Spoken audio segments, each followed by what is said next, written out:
Hallo, liebe Musikfreunde. Willkommen zu einer weiteren Folge von Entdecke großartige Musik mit Ted. Heute lernt ihr den zweiten Satz von Dvorak's Sinfonie aus der neuen Welt mit den Ohren eines Musikers zu hören.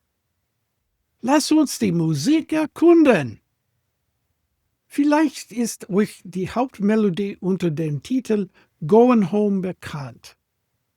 Hören wir uns den Anfang einmal an.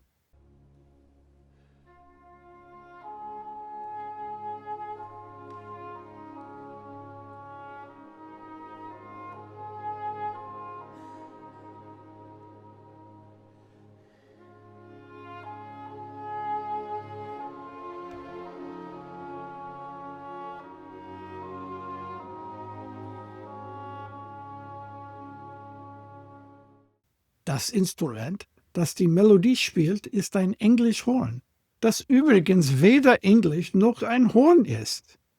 Tatsächlich gehört es zur Familie der Oboen und kann aufgrund seiner tieferen Lage als Altoboe bezeichnet werden. Äußerlich unterscheidet es sich von der Oboe durch seinen geknickten S-Bogen und den birnenförmigen Schallbecher.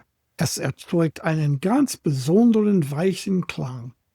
Schon seit Hector Berlioz ist es die erste Wahl für Komponisten, die Solomelodien eine ganz eigene charakteristische Farbe verleihen möchten.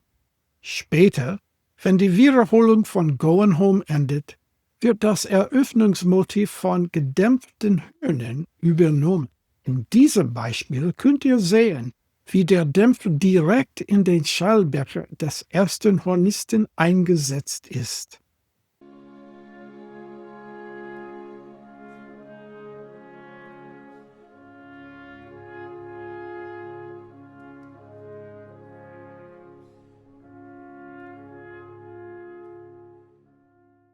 Gegen Ende des Satzes wiederholt das Englischhorn das Going-Home-Thema noch einmal, aber Dvorak reduziert die Begleitung auf nur 4 Spieler pro Sektion.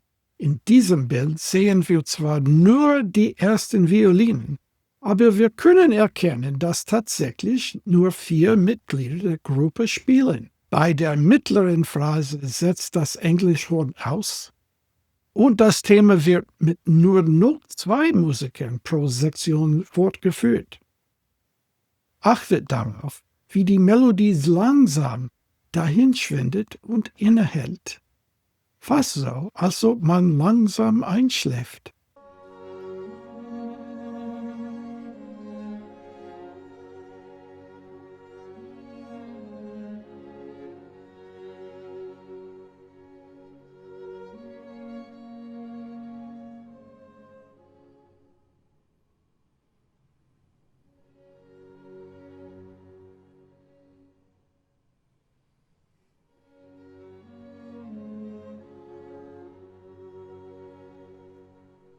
Zu Beginn der letzten Phrase bleiben nur noch eine einzelne Violine, eine Bratsche und ein Cello übrig, doch schon bald kommen alle Streicher hinzu, um das Thema gemeinsam zu vollenden.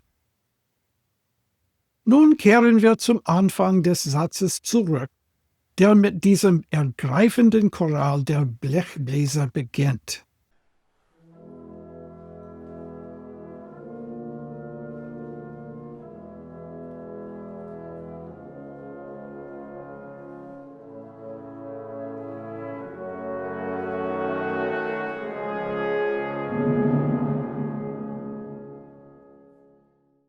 Danach folgt das Going-Home-Thema.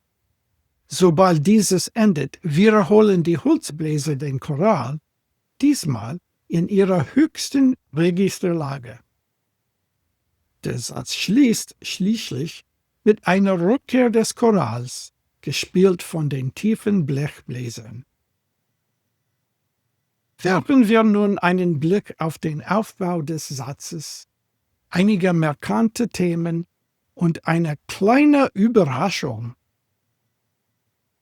Der Satz ist in der sogenannten dreiteiligen Liedform ABA-Form strukturiert.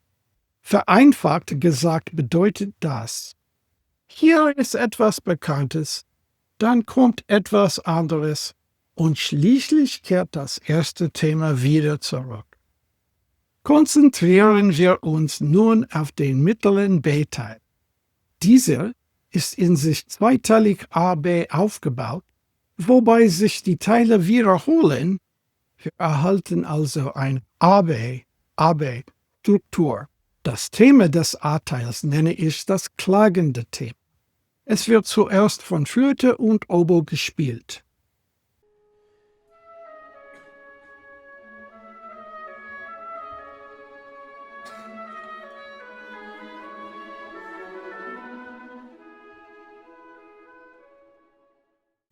Im B-Teil gibt es 2 Themen. Zuerst ein schwermütiges Thema in den Klarinetten.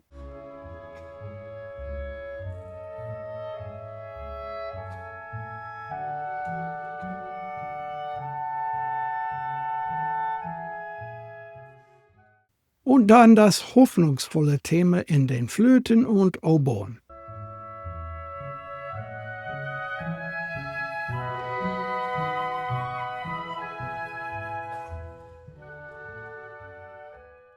Am Ende dieses mittleren Abschnitts erwarten wir eigentlich die Rückkehr zum A-Teil und zum Going-Home-Thema. Doch stattdessen hören wir völlig unerwartet fröhliche Klänge, die an spielende Kinder erinnern.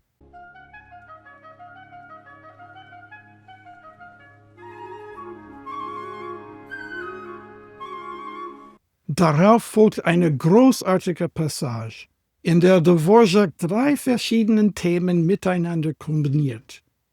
Zuerst hört ihr Going Home in den Trompeten, dann den Hornruf aus dem ersten Satz in den Posaunen und schließlich das Volkslied in den Violinen.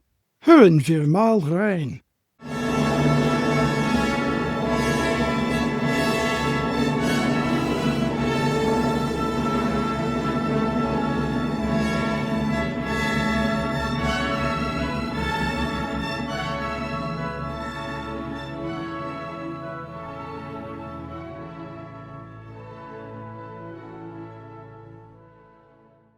Und da haben wir es, Freunde.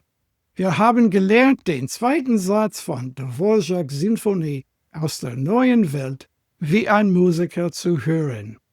Die Ausschnitte wurden vom Verbier Festival Orchestra 2012 unter der Leitung von Nema Järvi gespielt.